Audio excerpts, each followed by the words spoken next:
오늘 우리에게 주시는 하나님의 말씀은 마태복음 5장 13절에서 16절 신약 6쪽입니다. 너희는 세상의 소금이니 소금이 만일 그 맛을 잃으면 무엇으로 짜게 하리요? 후에는 아무 쓸데없어 다만 밖에 버려져 사람에게 밟힐 뿐이니라. 너희는 세상의 빛이라. 산 위에 있는 동네가 숨겨지지 못할 것이요 사람이 등불을 켜서 말 아래에 두지 아니하고 등경 위에 두나니 이러므로 집안 모든 사람에게 비치느니라. 이같이 너희 빛이 사람 앞에 비치게 하여 그들로 너희 착한 행실을 보고 하늘에 계신 너희 아버지께 영광을 돌리게 하라. 아멘. 20세기를 대표하는 역사학자 토인비는 그의 최대 역작으로 평가받는 책 역사의 연구에서 도전과 응전이라는 그의 유명한 개념을 통해서 문명의 발생과 성장, 쇠퇴의 과정을 설명합니다. 그는 그렇게 인류 역사의 거대한 흐름을 수많은 문명과 나라의 흥방성쇠들을 연구하며 그것들로 인간의 삶을 조망했습니다. 제가 그 책을 다 읽어보진 못했고요. 10권이 넘는 책이기도 하거니와 책도 굉장히 방대하고 어렵습니다. 다만 저는 그 책 중에 문명의 쇠퇴기에 보편 교회가 출현하게 된다는 내용이 있습니다. 즉 교회라는 그 명칭과 역할이 나와요. 그래서 저는 그 부분을 보면서 그가 설명하는 내용들을 좀 주목해 봅니다. 그는 이 문명의 쇠퇴기가 되면은 그때는 희망이 사라진 때라는 겁니다. 사회적으로, 그리고 나라가 이제 망해가는 때라는 거예요. 부패와 도덕이 타락하고 막 안타까운 상황들입니다. 그렇게 희망이 없는 때에 도리어 교회는 새로운 희망을 사람들에게 품게 한다는 겁니다. 그래서 교회를 통해, 복음을 통해 새로운 문명으로 나아가는 도전을 다시금 감행할 수 있게 한다는 겁니다. 그러면서 그는 이렇게 말했습니다. 세상이 아무리 어둡고 절망 속에 있다 할지라도 아직 희망은 있다. 그리고 그 희망은 바로 교회다. 오늘 이 시대는 그야말로 희망을 잃어버린 시대입니다. 그러나 교회는 다시금 사람들에게 희망이 됩니다. 또한 교회는 희망을 줄 수 있는 복음의 능력을 가지고 있음을 오늘 우리는 잊지 말아야 합니다. 본문은 산상수훈의 한 부분입니다. 예수님께서는 먼저 팔복이라고 불리는 하나님 나라의 선언을 하시되 가난하고 애통하는 자들, 복음을 위해 핍박당하고 슬픔 가운데 있는 너희가 복이 있다 말씀하시며 천국이 너희 것이다 라고 말씀하셨습니다. 그러면서 이어지는 계속된 산상수훈의 설교 가운데 천국을 소유한 자는 세상의 소금과 빛이다 라고 선언을 하십니다. 이 구절을 너희는 세상의 소금과 빛이다 라는 이 구절을 주석하는 대부분의 주석은 이 말은 너희가 앞으로 소금이 되거나 빛이 될 것이라는 미래형의 축복이 아니다. 지금 가난한 그대로, 지금 애통하는 그대로, 지금 핍박당하는 그대로, 지금 목말라 하는 그 상태 그대로, 즉 지금 그대로의 너희가 세상의 소금과 빛이라는 선언이다 라고 말합니다. 즉 주님께서는 그 무리들, 수많은 사람들, 배움이나 능력이나 어떤 경제적인 여건이나 여러 관계없이 오직 지금 내 앞에 있는 너희들, 바로 너희들이 세상의 소금이고 빛이다 선언하셨다라는 겁니다. 오늘 저는 다른 내용보다 먼저 13절에 너희는 세상의 소금이라는 말씀을 묵상하며 한 가지 생각합니다. 그것은 우리가 소금처럼 귀한 존재라는 사실, 그것을 깨닫습니다. 여러분, 소금이라는 것이 지금이야 별로 가치 있는 그런 물질로 여겨지지 않을 겁니다. 오늘날에는. 제가 그 소금에 대한 가격이 얼마나 되는지 잘 몰라서 한번 어저께 설교 준비하면서 인터넷에 쳐봤습니다. 그랬더니 제가 본 바로는 이렇게 말씀드릴 수 있어요. 국내산 천일염 굵은 소금. 제가 왜 이 설명을 굳이 드리냐면, 소금이요, 저는 깜짝 놀란 게 어떤 거는 뭐를 좀 더 넣었다고, 어떤 건 색깔이 좀 다르다고, 어떤 건 좀 구웠다고 뭐 이러면서 가격이 엄청 비싼 소금들이 있더라고요. 제가 설교에 맞지 않는 내용이어서 그건 빼고, 국내산 천일염 굵은 소금 20kg 가격이 약 2만 원 안쪽 내외이더라고요. 그러니 1kg에 1,000원쯤 해요. 1kg에 1,000원. 여러분, 매겨진 가격으로만 만약에 소금의 가치를 따진다고 하면 요즘 소금은 귀한 물질로 취급받지는 못하는 것 같습니다. 그러나 소금의 역사를 거슬러 올라가 보면 소금의 가치는 지금과는 전혀 다릅니다. 먼저 소금은요, 그 한자 그대로 작은 금으로 여겼습니다. 옛날에는 소금이 흔하지 않고 매우 귀한 것이어서 역사에 보면 소금 때문에 전쟁을 치를 만큼 소금의 가치가 귀하고 귀했다는 겁니다. 또한 영어에서 월급이나 급여를 뜻하는 셀러리라는 단어는 라틴어 셀러리움, 이 셀러리움은 소금 혹은 염전이라는 단어에서 나온 말인데요, 일설에 따르면 로마의 군인들이 급여를 받았던 것, 뭐 소금으로 급여를 받았다고도 하고, 또 그렇지 않다, 무슨 소금은 녹는데 무슨 소금을 그렇게 급여로 줬겠냐, 로마는 화폐가 굉장히 발달되어 있었기 때문에 아마 화폐로 주었는데 화폐를 주면서 이거 가지고 소금 꼭 사야 된다, 이런 의미가 거기 담겨 있었을 거다라고 봅니다. 어찌되었건 이 셀러리움에서 비롯된 급여라는 개념을 가지고 소금을 받는 사람이라는 뜻의 일본식 영어인 셀러리맨이 지금 사용되고 있기도 합니다. 그런데 예수님께서는 무리를 향하여 너희는 세상의 소금이라고, 그렇게 가치 있는 존재라고 얘기하는 겁니다. 다시금 말씀드리지만 당시 소금의 가치에 대한 이해를 바탕으로 하면 지금 작은 금처럼 너희는 귀하고 귀한 존재다라는 것을 예수님은 일깨워주고 있는 겁니다. 여러분, 예수님께서는 성경 곳곳에서 우리를 향하여 하나님의 자녀다고 또한 천국 백성이라고 그렇게 부르곤 하셨습니다. 그건 뭐겠습니까? 우리가 그렇게 귀하고 가치 있는 존재라는 걸 알고 살라는 겁니다. 뿐만 아니라 더 나아가 우리가 그렇게 하나님 나라를 위하여 천국의 백성답게 살라는 기대가, 그 마음이, 주님의 마음이 거기에 담겨 있는 겁니다. 뿐만 아니라 소금은 그 가치만으로도 귀하지만 용도로 볼 때도 귀합니다. 왜냐하면 사람 몸에 이 염분이라는 것이 필수적입니다. 이 염분이 없으면 사람 죽어요, 죽어.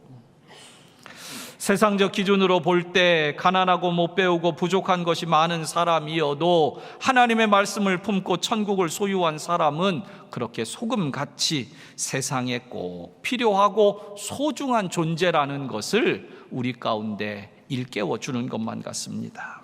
여러분, 너무도 당연한 얘기지만 소금과 빛은 세상에 있으나 마나한 가치가 아닙니다. 소금과 빛은 이 세상에 꼭 필요하고 소중한 가치이며 귀한 존재입니다.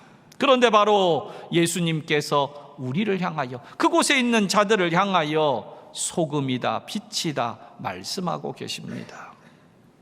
오늘 이 자리에 계신 여러분, 한 주간 어떤 평가를, 어떤 말들을 들으며 살아오셨습니까? 아유, 그것도 못해. 아유, 얼마짜리야? 아유, 이거 받고 살아.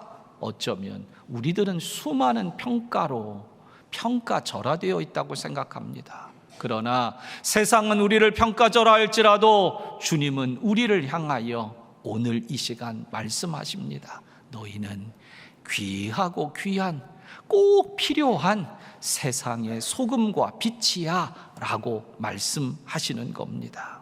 여러분, 오늘도 잊지 마십시오. 여러분은 귀한 존재입니다.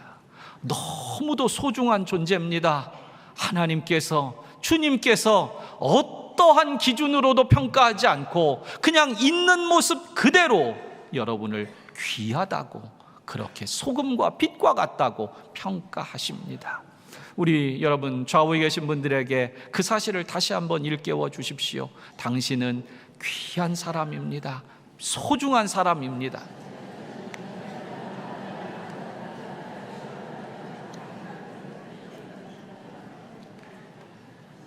뿐만 아니라 주님께서 믿는 사람들을 소금과 빛이라고 말씀하신 것은 그저 이름 하나 붙여준 게 아닙니다. 그것은 그 소금과 빛으로 꼭 필요한 존재로 살기를 기대하시는 주님의 사명, 부여하시는 사명도 거기에 담겨져 있다는 걸 잊으면 안 됩니다. 그런 점에서 저는 오늘 이 아침, 오늘 본문 속에서 그 사명, 우리에게 소금이다 빛이다 이름만 붙여준 것이 아니라 그렇게 살게 하시는 구체적인 기대가 오늘 본문 속에 있습니다. 그래서 오늘 본문을 살피며 특별히 빛된 성도의 사명에 대해 함께 생각하며 은혜를 나누고자 합니다. 첫 번째로 빛된 성도의 사명은 세상을 밝히는 데 있습니다.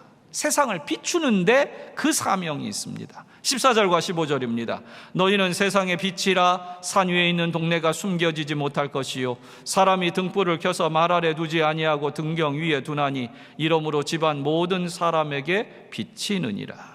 여러분, 빛된 성도의 첫 번째 사명은 세상을 비추는 사람이 되는 것입니다. 벤자민 프랭클린은 미국 건국의 아버지로 불리우는 정치인이고 사상가며 교육가이고 발명가이기도 합니다. 미화 $100 지폐에 그의 얼굴이 그려져 있을 정도로 그는 미국에서는 참 귀한 사람, 소중한 사람이죠. 그는 자기가 사는 필라델피아 시민들에게 무엇인가 좋은 일, 선한 일을 하기 원했습니다. 그런데 생각해보니 당시에 그는 사람들이 거리가 어두워서 다니기 불편하다라는 그것을 좀 보고 그들을 어떻게, 이 도시 사람들을 어떻게 도울 방법이 없을까 궁리를 하게 됩니다. 그렇게 궁리한 끝에 그는 등을 하나 준비해 자기 집 앞에, 그러니까 집 밖이지요, 집 앞에 사람들이 걸어 다닐 만한 그 거리쯤에 선반을 하나 만들고 그 위에 자기 집에서 가져온 등 하나를 거기에 올려놓았습니다. 그러자 동네 사람들은 이상하게 생각했습니다. 원래 등불이라는 건 집안에 두는 것으로 그렇게 다 알고 있었기 때문에 그렇습니다. 그 집 거리 내에서만 필요한 것으로 여겼어요. 그래서 집 밖에 둔다면 그것은 필요도 없고 낭비라고 생각을 했던 겁니다. 그러나 한 주가 지나고 한 달이 지나자 사람들은 뭔가 깨닫기 시작했습니다. 집 밖에 등불을 두니까 밤에 벤자민 프랭클린의 집 앞을 지나가는 사람이 돌에 걸려 넘어지는 일이 없습니다. 멀리서도 그 불빛을 보고 어디가 길이구나, 어디쯤이 무슨 곳이겠구나 라고 방향을 알기까지 했습니다. 그래서 이것을 좋게 생각한 사람들이 하나 둘씩 각자의 집 앞에 등불을 하나씩 내놓기 시작했습니다. 그렇게 하자 그 도시의 어두웠던 길들이 이제 환하게 밝아졌다는 겁니다. 이것은 가로등이 시작된 것의 유래에 대한 하나의 일설입니다. 정확하게 여기서 가로등이 나오게 되었는지 그건 모르겠어요. 그러나 제가 읽은 책 내용 속에는 이 내용이 들어가 있었습니다. 이 가로등의 유래를 읽는 가운데 저는 깨닫는 점이 있었습니다. 프랭클린은 어두운 길을 밝히기 위해 가로등을 생각해냈는데요, 그는 가로등, 이 불을 켜기 위해 그가 선택한 방법은 정치적인 자신의 능력이나 권세를 앞세워서 법조문을 만들어 강제적으로 모두 등불을 켜십시오, 바깥에 내놓으십시오, 그렇게 하지 않았다는 겁니다. 그는 홀로, 자기 혼자라도 그 어두운 길거리를 밝히기 위해 작은 등 하나를 내어 달았다는 겁니다. 그 작은 빛이 결국엔 많은 사람들의 마음에 그리고 생각에 영향을 끼친 거예요. 처음엔 낭비라고 생각하며 쓸모없는 행동이라고 말하던 사람들이 변하기 시작했다는 겁니다. 그리하여 그들도 스스로 깨닫고 어두운 길을 비추는 빛의 필요성을 알아 그들도 자기 집 앞에 등을 하나씩 내어 걸었다는 겁니다. 저는 이 부분을 생각하며 이 가로등의 유래라는 이 이야기를 읽으며 전도를 생각해 봅니다. 복음을 전하는 거, 우리가 그리스도인으로서 빛을 비추는 그 삶, 이것을 생각합니다. 그래서 저는 이렇게 이해합니다. 전도가 뭘까? 등 하나를, 내가 가지고 있는 작은 등 하나를 내 집 앞에 내어 거는 것이구나. 여러분, 빛된 한 성도가 어두운 어떤 곳에서 빛을 비추는 것, 그것이 전도 아니겠습니까? 누구는 낭비라고 누구는 소용없다고 말할 테지만 우리가 빛이라면, 아니 우리가 이미 빛이기 때문에 우리는 내 안에 있는 이 빛을 누군가에게 비추어야 합니다. 여러분, 빛된 성도는 빛을 전하고 비추어야만 되는 사명이 있는 줄로 아시길 바랍니다. 그러면서 오늘 본문은요, 오늘 본문에서 예수님께서는 이 빛과 관련된 상징적인 대상, 빛과 관련된 상징적인 대상 두 가지를 오늘 본문 속에는 연결지어 설명하고 있습니다. 그냥 빛이다, 비춰라, 끝, 이게 아니라 어떤 대상 두 가지를 적고 있어요. 14절 하반절에 산 위의 동네가 숨겨지지 못할 것이요, 15절 하반절에 이러므로 집안 모든 사람에게 빛이 느니라. 여기 먼저 산 위의 동네는 높은 곳에 있는 동네를 말합니다. 산 위의 동네가, 그 높은 곳에 있는 동네가 불을 밝히면 다른 많은 곳에서 그 산 위의 동네가 확연하게 잘 보인다는 겁니다. 반짝반짝 잘 보인다는 겁니다. 여러분, 예루살렘이라는 그 도시는요, 그 동네는요, 산 위에 세워져 있습니다. 그래서 밤에 여행자들이, 순례자들이 예루살렘의 불빛을 보고 긴 여행에 힘을 낼 수 있었다고 합니다. 방향을 잡을 수 있었다는 겁니다.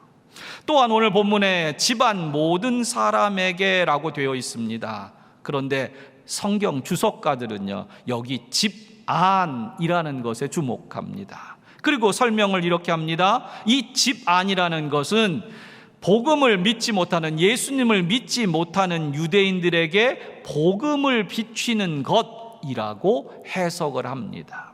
즉, 이 두 가지, 이 빛과 연결된 이 두 가지 동네, 높은 동네, 산 위의 동네와 집안 사람, 이것을 연결해 저는 이렇게 깨닫습니다. 즉, 인생의 목적과 방향을 몰라 빛을 찾는 세상의 수많은 사람들을 향해서 빛이 비춰져야 된다는 겁니다. 그리고 복음에 대해 거부하거나 오해하고 있는 집 안에 있는 사람들, 곧 우리의 혈육과 이웃에게 이 복음의 빛을 비추어야 한다는 겁니다. 성도 여러분, 오늘도 우리가 세상에 빛이 된 이유가 분명히 있습니다. 또한 빛이기에 있어야 될 자리가 있습니다. 그러므로 딱 하나 기억하십시오. 오늘 빛된 우리는 비추는 인생이어야 한다는 겁니다. 그러면서 둘째, 그렇다면 빛된 성도의 사명은 누군가에게 빛을 비추는데 하나님을 찾고 하나님을 영광 돌리게 하기까지 빛을 비춰야 한다는 겁니다. 16절입니다. 이같이 너희 빛이 사람 앞에 비치게 하여 그들로 너희 착한 행실을 보고 하늘에 계신 너희 아버지께 영광을 돌리게 하라. 여러분, 믿지 않는 사람들로 하나님을 찾고 하나님의 영광을 인정하도록 하는 그 빛이 되라는 것, 이것이 두 번째 사명입니다. 오늘 본문의 착한 행실은 그야말로 선한 행동을 말합니다. 착한이라는 말은 헬라어로 칼로스인데 아름다운, 선한이라는 의미입니다. 그리고 행신이라는 말은 에르고라는 단어인데 이 단어는 노동, 노역, 수고라는 뜻이 있어요. 그런데 특별히 이 노동, 노역, 수고 이것을 하는데 무엇인가 행동해서 노력을 하고 수고를 하는데 특별히 그것은 어떤 직업, 어떤 일을 하도록 그 틀의 목적이 정해진 그 목적에 맞는 행동을 얘기하는 겁니다.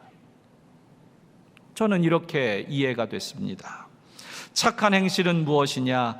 교회에서 보여주는 그러한 착한 행동만이 아니라는 겁니다. 찬양대에서 정말 은혜롭게 찬양하는 그 모습만이 아니라는 겁니다. 안내위원으로 상냥하게 사람들을 맞이할 때 그 교회 안에서의 행동만이 아니라는 겁니다. 예배가 끝나고 난 뒤의 행동까지고 믿지 않는 사람들 속에서의 행동까지며 직장과 학교 등 삶의 자리에서 만나는 모든 사람들을 대하는 행동까지여야 한다는 겁니다.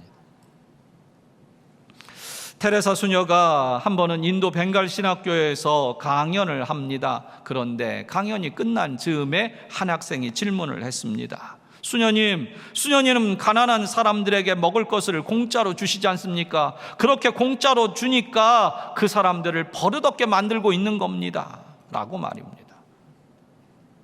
인도에 저도 잠시 머문 시간이 있었습니다. 그런데 인도는요, 국어라는 사람이 참 많아요. 아마 인도 가보신 분들은 알 거예요. 그 차가 멈추면 어김없이 창문을 두드리며 이러는 분들이 있어요. 찾아와서 뭐 달라고 하고. 그런데 그것은 사실은 거기에 뭐 카스트 제도라든지 아니면 힌두교의 종교 교리하고 특별히 윤회 사상하고 굉장히 밀접한 관계가 있습니다. 그들이 그렇게 요구하는 게 굉장히 당당해요. 굉장히 당당하게 달라고 그럽니다. 뭐 굽신굽신도 아니에요. 아주 당당하게 달라고 그래요. 그런데 그 이유는 다른 거 아니에요. 그 윤회 사상에서 말하는 대로 내가 지금은 이렇게 살고 있고 당신은 줄 수 있는 그런 그 위치에 있는데 내가 당신에게 손을 벌리면 당신은 좋은 일 하는 거 아니냐. 그러면 당신은 나에게 좋은 일 함으로 당신은 나중에 좋은 세상, 다음번에 좋은 걸로 태어날 수 있는 거 아니냐. 그러니 나는 당당하게 요구한다. 나에게 줘라. 그런 개념들이에요. 모르죠. 뭐 그것이 습성이다, 뭐 아니다, 어쩌다, 뭐가 됐든 그러한 배경들이 있다고 저는 이해가 됩니다. 아마 이 친구는, 이 학생도 그런 차원에서 그거 주면 안 됩니다, 오히려 그들을 가르쳐야지요, 그런 마음이었을 것 같아요. 그 말을 들은 테레사 수녀가 답변을 합니다. 내가 공짜로 줘서 사람들을 게으르게 만들고 버릇없게 만들어도 나는 하나님 앞에서 할 수 있는 일이 아무것도 없습니다. 사실 생각해 보십시오. 우리는 하나님으로부터 공짜로 받은 것들이 얼마나 많습니까? 예를 들어 공기 중에 있는 산소, 그것을 돈을 지불하면 얼마를 지불하시겠습니까? 만일 하나님께서 4시간 일하면 2시간 햇볕을 주신다고 하신다면 어떤 일이 벌어지겠습니까? 어쩌면 무수히 하나님으로부터 공짜로 받고 있는 바로 내가 게으른 사람이요 버릇없는 사람 아니겠습니까? 나는 내가 가난한 사람들을 도와줄 때 그 사람이 게으르든지 버릇이 없는 것은 그 사람이 선택할 문제라고 봅니다. 그러나 내가 하고 싶은 것은 하나님이 내게 은혜를 주셨는데 그 은혜를 나누고 싶을 뿐입니다. 그 사람이 나에게 물을 겁니다. 당신은 왜 나에게 아무런 연고도 없는데, 형제도 아니고 부모도 아니고 나에게 빚진 것도 없는데 왜 나에게 공짜로 주십니까? 라고 그가 묻는다면 나는 이렇게 한마디 답하겠습니다. 난 하나님의 은혜를 공짜로 받았기 때문입니다.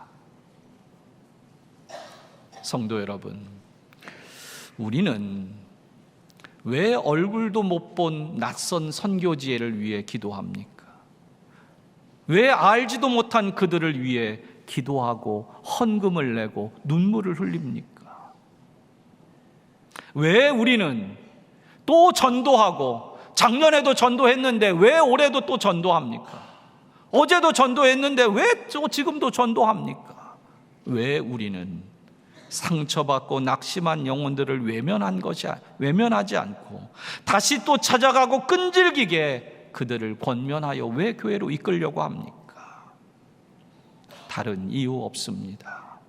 우리는 하나님의 구원의 은혜를 받았기 때문입니다. 또한 우리는 어두운 세상을 비추는 빛으로 부름 받았기 때문입니다. 그렇게 우리는 누군가에게 비추는 착한 행실로 그들로 하여금 하나님을 찾게 하고 하나님께 영광을 돌리게 해야 하는 사명을 오늘 이 본문을 통해 예수님께 받았기 때문에 그렇습니다.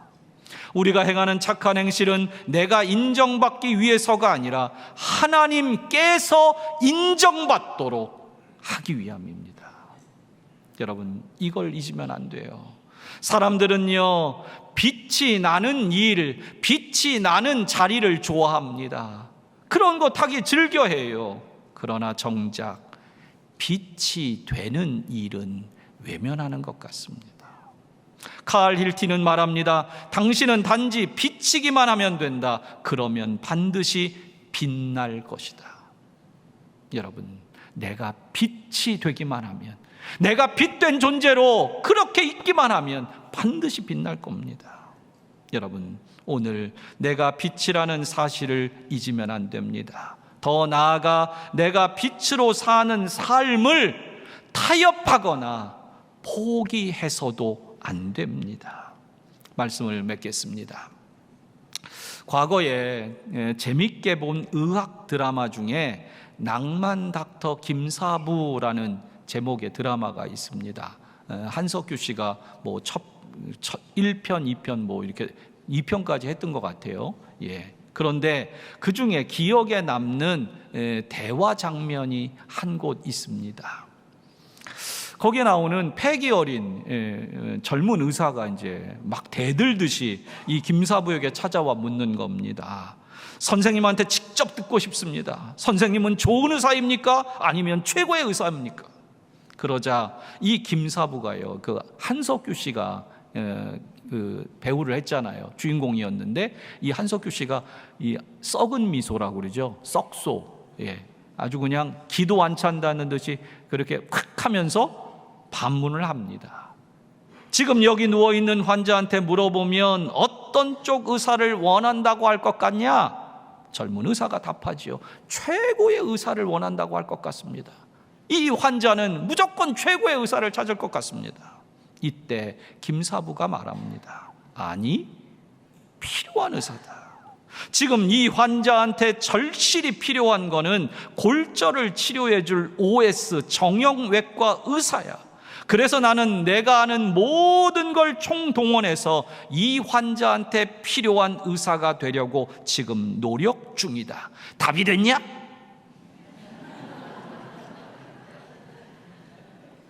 한석규 씨 흉내를 제가 못 내고요. 대사대로 한 거예요. 조금 액션을 넣어서. 여러분은 세상에서 어떤 사람이 되고 싶으십니까? 어떤 사람이십니까? 좋은 사람 되려고 하십니까? 아니면 최고의 사람이 되려고 하십니까? 주님은 저와 여러분이 세상에 꼭 필요한 소금과 빛이라고 그렇게 말씀하셨습니다. 세상에 꼭 필요한, 세상에 꼭 필요한 소금과 빛이라고요. 되어라가 아닙니다. 이미 그런 존재로 우리는 태어났고 우리는 그 사명대로 살아야 하는 겁니다. 그런데 여러분, 세상 사람들은 우리가 성경책을 보거나 교회에 가거나 기도할 때, 야, 이 사람 빛이다, 소금이야, 교회 가는 거 봐, 저 사람 세상의 소금이야, 그렇게 말하지 않을 겁니다. 세상 사람들은 자신들에게 필요할 때 도움을 주고 자신들에게 유익을 끼칠 때 소금과 빛이라고 우리를 부를 겁니다. 그러므로 그러므로 여러분, 소금과 빛된 여러분, 우리는 반드시 그들 앞에 착한 행실로, 필요한 행실로, 은혜를 베푸는 행실로 사명을 감당해야 합니다. 저는 가장 큰 유익, 그들의 가장 큰 필요를 채우는 것이 뭐냐라고 묻는다면 그들의 영원함을 위해서 채우는 겁니다. 매년 우리는 예수 생명 축제를 위해 전도 대상자 곧 VIP를 작정합니다. 여러분, 올해도 어김없이 이번 주부터 오늘 작정을 시작합니다. 올해도 어김없이 11월 달에 저희가 예수 생명 축제를 합니다. 그런데 여러분, 부탁드립니다. 소금과 빛된 우리가 해야 될 일이 있습니다. 바로 산 위의 동네처럼 길을 잃은 자들이 볼 수 있는 교회 되어야 되고요. 그리고 그 집 안에 있는 사람들처럼 복음을 외면하고, 그리고 신앙을 등지고 낙심해 있는 그 영혼들, 그 가족, 그 이웃들을 찾아가야 합니다. 그러므로 사랑하는 성도 여러분, 오늘 꼭 부탁드립니다. 내가 빛을 비춰야 되는 존재라는 사명, 이거 기억합시다. 그리하여 오늘 한 영혼 마음에 꼭 품어보시길 바랍니다. 그리하여 이 기간 동안 그 영혼을 위하여 기도하고 품을 때 하나님께서 그 한 영혼이 돌아오는 역사를 우리에게 보게 하실 줄로 믿습니다. 기도하겠습니다.